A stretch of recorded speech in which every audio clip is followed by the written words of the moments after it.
Muito obrigado, muito obrigado. Karma da dívida, karma do prejuízo, karma do devedor e do credor.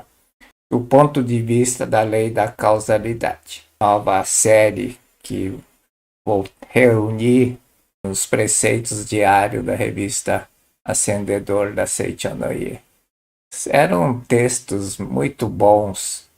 Eu aprendi muito, inclusive sobre dívida, sobre prejuízo, sobre postura do devedor e credor, que eu desconhecia, não tinha nenhuma ideia por que uma pessoa contrai dívida ou por que em determinada circunstância tem prejuízo, pensava que fosse azar, ou caí na conversa de um espertalhão ou fiz alguma besteira. Revista Ascendedor foi lançado no ano de 1965. A revista número 1 saiu no mês de julho de 1965. A revista iniciava sempre com a oração do mês. E a oração do mês de setembro é a oração pela paz mundial. O infinito amor de Deus flui para o meu interior e em mim resplandece a luz espiritual do amor. Esta luz se intensifica, cobre toda a face da terra e preenche o coração de todas as pessoas com espírito de amor, paz, ordem e convergência para o centro. Faz parte da imutável lei do universo, a lei da causalidade. Uma vez que alguém criou uma causa, não consegue fugir da consequência, por mais que seja astuto. A consequência virá infalivelmente mais cedo ou mais tarde. Se não vier de uma forma, virá de outra forma. De todo jeito, ele terá de colher os frutos. A consequência vem cedo ou mais tarde. Geralmente demora um pouco e também vem de uma outra forma. Se você roubar dinheiro de alguém, não significa que alguém vai roubar dinheiro de alguém. Você vai ter uma perda. Essa perda pode ser material, pode ser perda não material, mas vai perder alguma coisa. Daí a dificuldade de entender certos acontecimentos da vida ou sensação de impunidade que se vê. Não há impunidade. Uma hora vai pagar o preço, vai vir a consequência. As pessoas perguntam, as pessoas roubam, levam vida de marajá, não acontece nada. Pode ser que não aconteça no curto prazo, pode ser que nem aconteça nessa vida, mas vai acontecer uma hora. As pessoas que sofrem atualmente ou estão passando por enormes dificuldades e problemão, atrás disso tem karma da vida anterior. Lei da causa e efeito é uma lei que só tem um parágrafo. O que faz ao outro, faz para si mesmo. Você semeia uma causa, tem um acontecimento. Esse acontecimento, dependendo do resultado do que foi, ela vai gerar uma nova causa e vai retornar. Quando fala da causalidade, karma, só pensa em coisa ruim, negativa, mas o karma não é só coisa negativa, karma negativo, tem karma positivo. Portanto, se semear uma boa causa, vai ter um bom resultado e isso vai gerar uma boa causa que vai voltar para você como um benefício. A causa é o pensamento. O pensamento pode ser consciente ou sugestão ou sugerido, que é a pior parte, acaba sendo sugestionado. Por isso que Jesus disse que o paraíso é como o homem que semeou trigo no campo, enquanto dormia, veio inimigo e semeou o joio no meio do trigo. Enquanto dormia, ou seja, enquanto você não vigia, você é sugestionado, recebe informação negativa e você acaba guardando isso dentro de você. Guardando você acaba semeando. Por isso que enquanto dormia veio o inimigo e semeou o joio. O campo é o teu subconsciente. Você semeia no seu subconsciente. Existe a causa do ato praticado, que seria o pecado, a consciência de culpa. Toda causa gera um acontecimento, e esse acontecimento gera uma nova causa e retorna para você. Isso pode demorar certo tempo, não é imediato. Karma é uma causa que não se efetivou e é acumulada. No fundo, toda causa vira um karma, porque não se efetiva imediatamente. Karma é causa que não se efetivou, fica acumulada, fica guardada, latente no subconsciente, aguardando uma oportunidade, uma condição para se manifestar. Karma, uma causa que espera uma oportunidade ou uma condição para efetivar, para acontecer, atrai uma causa fenomênica, um vírus, né? Já falamos sobre isso no vídeo anterior, um sentimento agressivo que tem dentro de você, atrai, faz com que um vírus agressivo seja agressivo contra você. E esse é o agente causador. Você atrai um agente causador, no caso da doença, atrai um vírus que combina com a frequência da tua mente, ou seja, você só atrai um vírus agressivo, nocivo, se você tem esse tipo de pensamento dentro de si. Não é pensamento consciente, às vezes é crença e às vezes é aquilo que foi sugestionado. De tanto ouvir falar em doença, você acredita que a doença existe ou aquela situação existe e acaba atraindo. A tua frequência mental combina com aquele agente causador e você acaba atraindo aquela situação para você. Existe a lei da compensação do karma. A lei da compensação do mundo elevado exige o pagamento da dívida, ou seja, a causa tem que ser cumprida. Deve pagar o devido preço quando transgredir as leis espirituais e morais. Karma é como uma fogueira. Quando acabar a lenha, o fogo desaparece, ou seja, quando ela se manifesta, ela deixa de existir. Mas é como uma fogueira, se você botar lenha, vai continuar queimando. Essa é a questão fundamental. As pessoas não sabem lidar com o karma. Por exemplo, dívida. Quando manifesta, o natural dela é karma desaparecer e, com o tempo, a própria dívida desaparecer. Mas não acontece isso porque bota lenha na fogueira.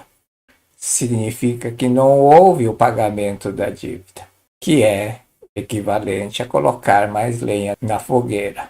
Se você botar lenha na fogueira, o fogo vai continuar queimando, assim como o karma torna a se manifestar de outra forma.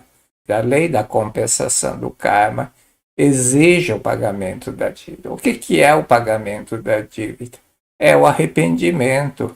O arrependimento é o pagamento da dívida. Enquanto você não se arrepender pelo pensamento errado ou ato que praticou, não houve o pagamento da dívida. O karma tem tendência crescente, ou seja, acumulativa. Se não acontecer o pagamento da dívida, ela vai acumular e vai se manifestar de outra forma.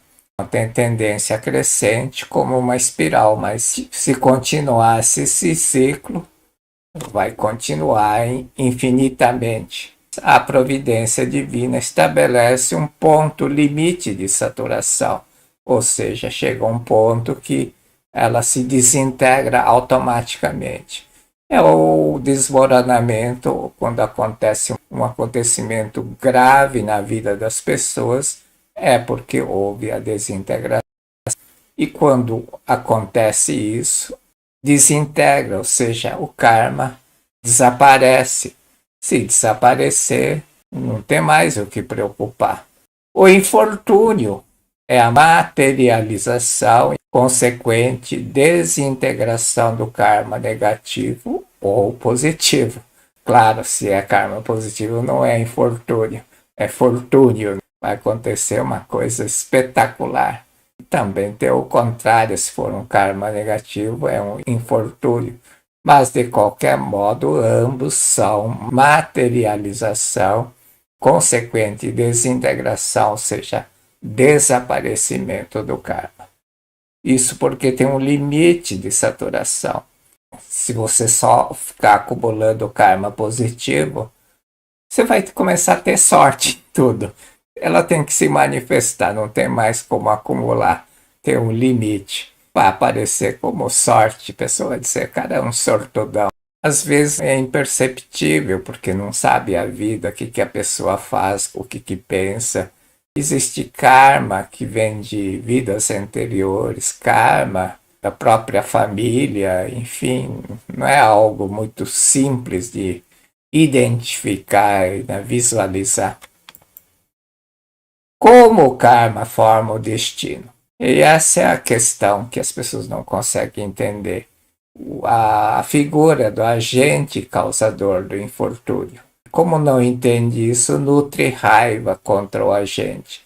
Ao nutrir raiva, ao ficar triste, ao ficar bravo, você bota lenha na fogueira, o karma continua. A fogueira continua, o karma vai retornar a você mais na frente.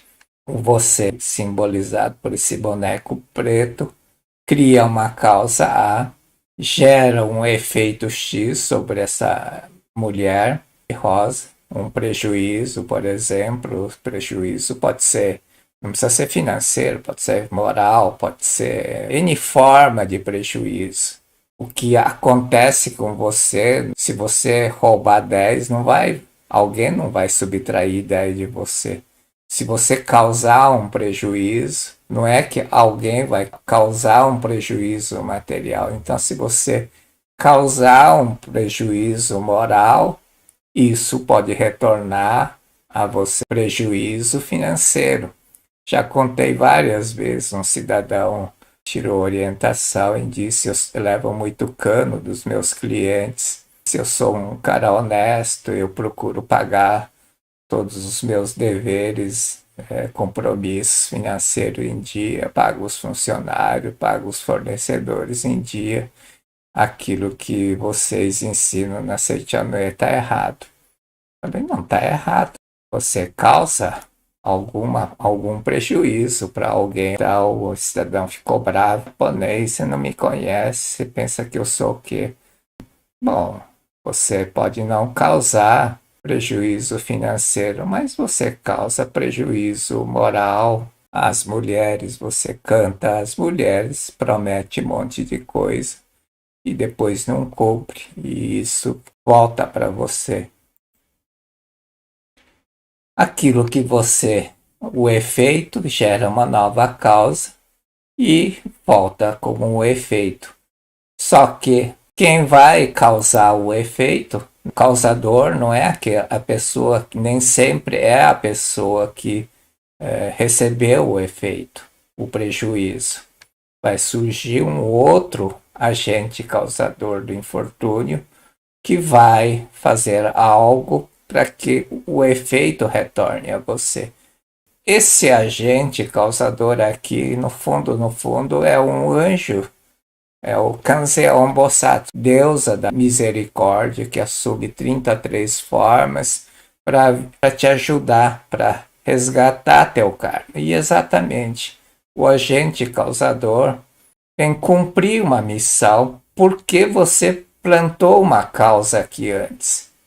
Geralmente não entende essa lógica, fica com raiva, ódio desse agente e fica dizendo, mas eu não fiz nada para essa pessoa. Você não fez, exatamente, você não fez. É um agente causador, mas você fez para outra pessoa aqui. Como você nutre raiva, ressentimento, fica bravo, fica triste, você semeia uma nova causa e aí surge um outro agente causador que vai criar uma nova situação. Agente causador, no caso aqui, pode ser um devedor que não paga ou credor que ameaça. Mas, se você entender essa lógica, você vai ver que eles não são malfeitores. Eles são anjo da guarda. Assumiram uma forma, um papel de bandido, de gente ruim, para justamente você poder resgatar teu karma, tua causa que você semeou. Então, é um agente causador. Não é bandido, não é malfeitor. Na verdade, ele está simplesmente fazendo com que a lei de causa e efeito se cumpra. Aquilo que você faz ao outro, faz para si mesmo. Mas para que aconteça algo para você, tem que ter uma pessoa que faça isso. Esse ciclo depois é o que vai determinar o teu destino, a não ser que você mude, né, sua forma de pensar, porque mudar a forma de pensar é aqui. Quando acontecer alguma coisa, quando desintegrou alguma coisa, a causa, o karma que semeou aqui, karma, quando aconteceu um efeito aqui, desintegra a causa que você semeou, ou seja, acaba, desde que você não bote mais lenha na fogueira, ou seja, não fique com raiva, com ódio, com tristeza, revoltado, enfim. Por isso que tem que saber lidar com essa situação, e é isso que vamos falar mais adiante. Como lidar com prejuízo ou dívida? Pode ser prejuízo, no caso, se você é credor, é prejuízo, e se você é devedor, é dívida. Como lidar com o agente causador? Se você entender esse mecanismo que eu mostrei na tela anterior, vai ver que não tem um malfeitor. No plano de Deus, ninguém prejudicou nem infelicitou ninguém. As infelicidades existem só no mundo da nossa mente, ou seja, devido à causa que eu plantei na minha mente. Causa mental. Quando a causa, o karma deixar de existir, ela deixa de existir. O acontecimento, ela não tem substância.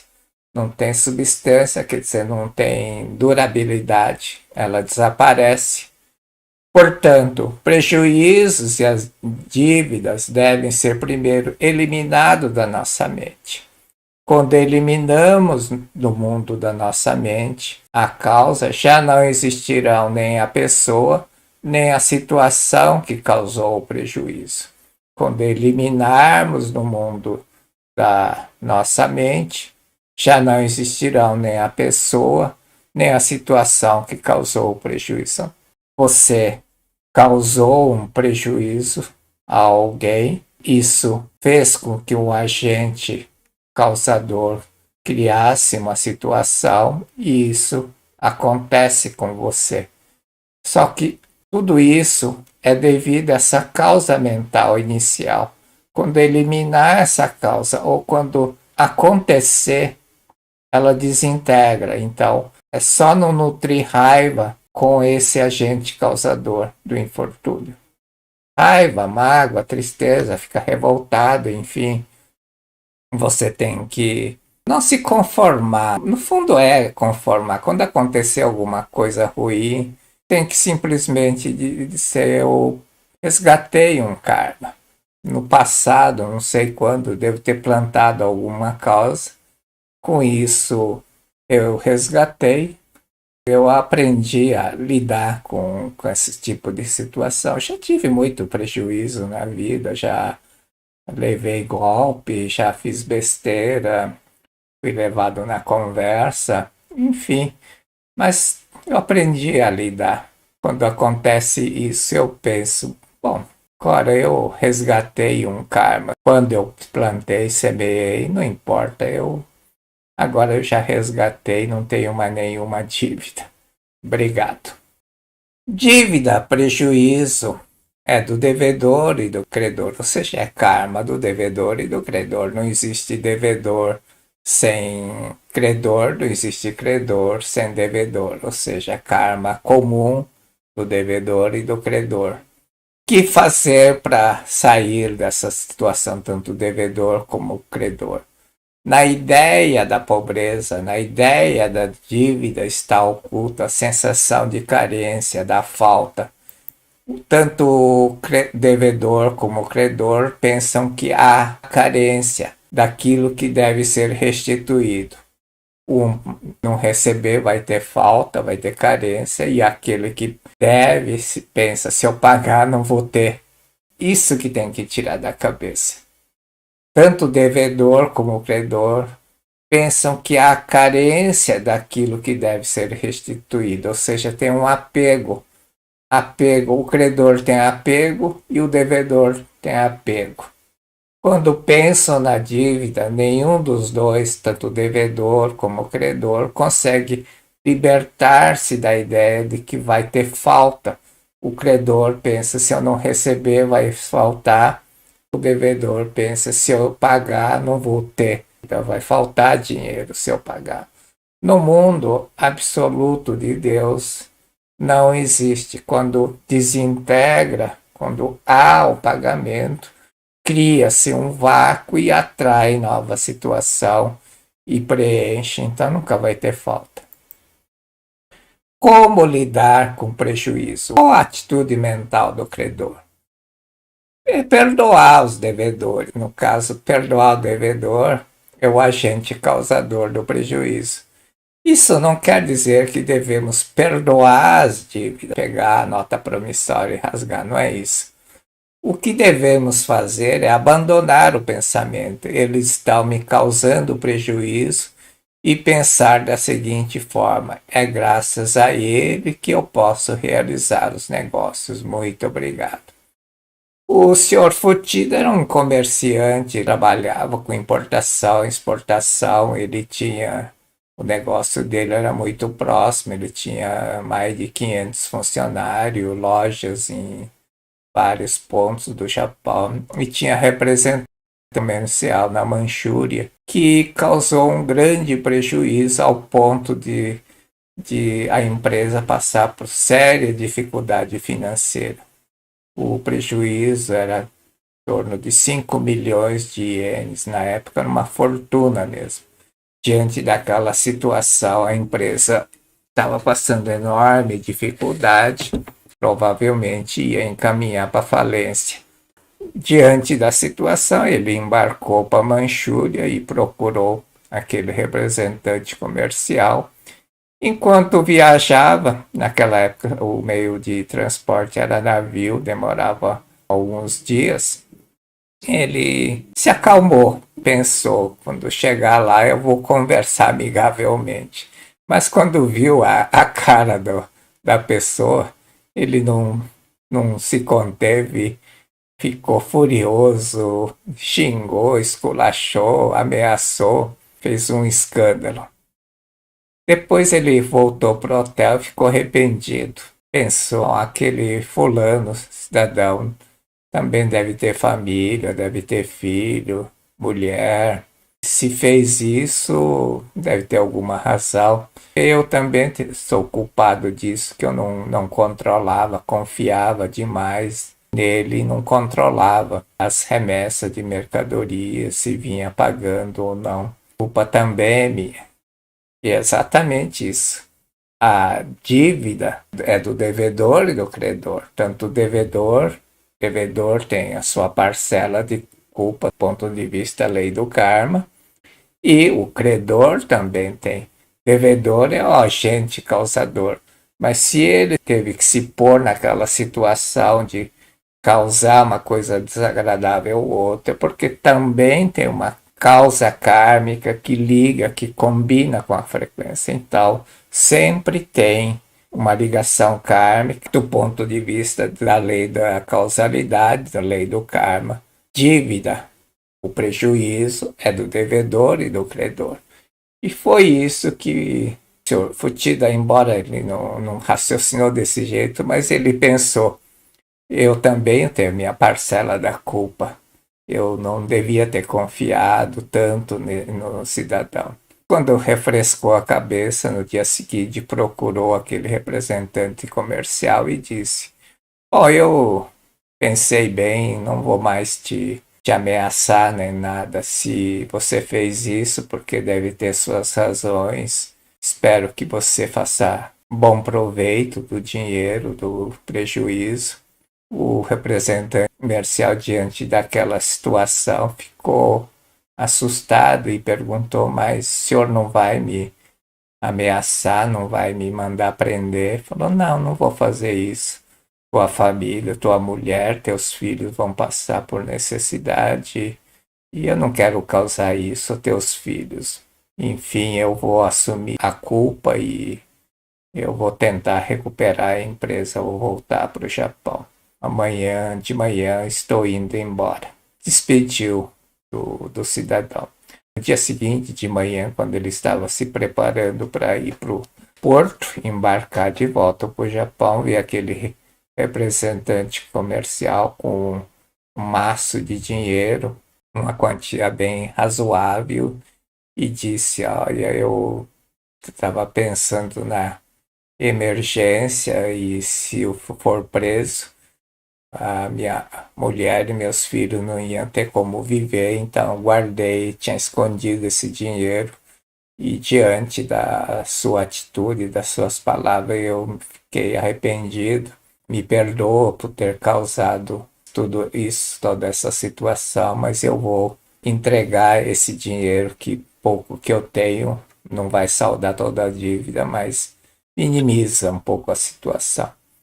O senhor Futida ficou bem assustado, mas disse: "Olha, eu acho que é melhor você ficar com esse dinheiro, porque agora há pouco eu passei no porto e vi que tinha umas caixas de mercadoria que estavam parados no porto, na alfândega, e se você não tiver dinheiro, não vai conseguir tirar aquelas mercadorias e vender. Então eu vou deixar esse dinheiro com você." Diante disso, o representante comercial se ajoelhou na frente do senhor Futida e disse: "Eu prometo, eu juro que eu vou devolver." E realmente aquele representante comercial pagou toda a dívida. Era uma fortuna. Demorou anos, claro, mas isso e outras ações do seu Futida levantaram a empresa do fracasso, da eventual falência, e a empresa se reergueu. O que devemos fazer é abandonar o pensamento: "Eles estão me causando prejuízo", e pensar da seguinte forma: "É graças a ele que eu posso realizar os negócios." Muito obrigado. É sintetizando o que o Sr. Futida fez. Como sair do prejuízo? Aquele que deseja prosperar deve substituir a sensação de carência pela de abundância. Em vez de preocupar com prejuízo e censurar o devedor na tentativa de fazê-lo pagar a dívida, é muito melhor manter a ideia de provisão abundante, pensando: "Já recebi a infinita riqueza de Deus." A senhora Mieko foi numa excursão, num passeio, e quando ela viu, ela estava sem a carteira. No primeiro momento ela pensou: "Meu Deus, alguém roubou a minha carteira." Fica bravo, mas logo lembrou da palestra de um preletor da Seichanoye e pensou: "Bom, se eu fui roubado, porque eu também sou descuidada, devia ter tomado mais cuidado. Por eu não ter tomado mais cuidado, alguém praticou um ato ilícito. Tenho que assumir minha parte da culpa." Naquele momento ela orou, não sei exatamente, não lembro as palavras do relato, mas foi mais ou menos assim: "Espero que a pessoa que pegou a minha carteira faça bom uso do dinheiro. Se pegou aquele dinheiro, se levou a fazer isso porque deve ter tido alguma razão. Espero que com isso consiga solucionar." Disse: "Deus, muito obrigado. Eu tenho provisão de Deus e isto não vai me fazer falta." Depois de uma hora, 2 horas depois, alguém disse: eu encontrei uma carteira. Quando foi ver, era a carteira da senhora Mieco, com todo o dinheiro. Não sei exatamente se alguém tinha pego ou ela tinha perdido, não importa, sei que a carteira voltou. E eu lembro sempre desse relato. Uma vez eu também perdi a minha carteira. Na verdade, não perdi. Quando eu saí do carro, não sei por que eu tirei do meu bolso e não sei por que, mas eu coloquei em cima do capô do carro a carteira e saí andando. Depois de uns 10 minutos, 15 minutos, eu lembrei da carteira, fui ver. Aí eu lembrei, meu Deus, eu deixei a carteira em cima do capô do carro. Voltei correndo. Enquanto eu voltava correndo, eu pensei, bom, se alguém levou, passa bom proveito. Eu sou o culpado. Se eu provoquei uma coisa dessa, se alguém viu uma carteira e levou, eu que provoquei isso, né? Que a pessoa seja má. Eu contei isso para certas pessoas, pessoas disseram, não é, você está mentindo. Em São Paulo, deixar a carteira em cima do carro 10 minutos e a carteira está lá. Verdade, a carteira estava lá. E eu sou sortudo nesse ponto. Uma vez eu também derrubei a carteira e quando eu voltei no lugar, a carteira estava lá. Já tive prejuízo também, já fiz igual a Dona Mieko. Eu orei para a pessoa. Tomara que a pessoa faça bom proveito daquele dinheiro. Deus já me deu a provisão infinita e eu não vou ter falta desse dinheiro. E realmente não tive falta. Logo em seguida, uma pessoa que tinha uma dívida comigo pagou uma dívida que eu nem esperava receber. Acabei saindo no lucro. A atitude mental do devedor do credor é não pôr mais a lenha na fogueira. Se tiver sentimento de ódio, rancor, mágoa, deve transformar em sentimento de gratidão. É bom mentalizar durante uns 20 minutos de manhã e à noite as seguintes palavras, evocando o nome de cada pessoa que odiamos. Eu perdoei, eu agradeço a você, muito obrigado, muito obrigado. Qual é o caminho da prosperidade, tanto para devedor como para credor? Agradeça pelo fato de termos recebido a força para trabalhar, a capacidade de pensar, a força para viver. Não há necessidade de pensar em perdas. Com sentimento de gratidão, retribua as dádivas de Deus, oferecendo aos semelhantes a nossa capacidade de trabalhar e pensar. Como substituir a sensação de carência pela abundância? Devemos ser capazes de abençoar mentalmente as pessoas necessitadas e orar por elas. Tanto o devedor como o credor têm aquele sentimento de que vai faltar. Então tem que substituir a sensação da falta, da carência pela abundância. Por isso que deve abençoar mentalmente o devedor ou o credor. Você é filho de Deus e todas as suas dívidas ou prejuízos serão saudados com a provisão infinita que vem de Deus. Você já está recebendo agora a provisão infinita. Esta oração deve ser dirigida à pessoa que causou prejuízo, pois isso servirá para reerguer e despertar a capacidade para pagar a dívida. No caso, o credor deve desejar que o devedor tenha sucesso, faça bons negócios e que tenha capacidade de pagar aquilo que se deve. E o devedor deve pensar, eu agradecer a oportunidade que o credor me deu, ter emprestado dinheiro e manifestar a capacidade interior, pensando, eu tenho a força, eu tenho a capacidade. Se Deus me deu o adiantamento através daquela pessoa, é porque eu tenho capacidade de retribuir, de restituir aquele empréstimo. Do ponto de vista da lei do karma, a dívida é do devedor, do credor. é perfeitamente válido pedir 50% de desconto. Eu cumpro com minha parte do karma, 50% é meu e 50% é teu, e tá tudo certo. Muito obrigado, muito obrigado.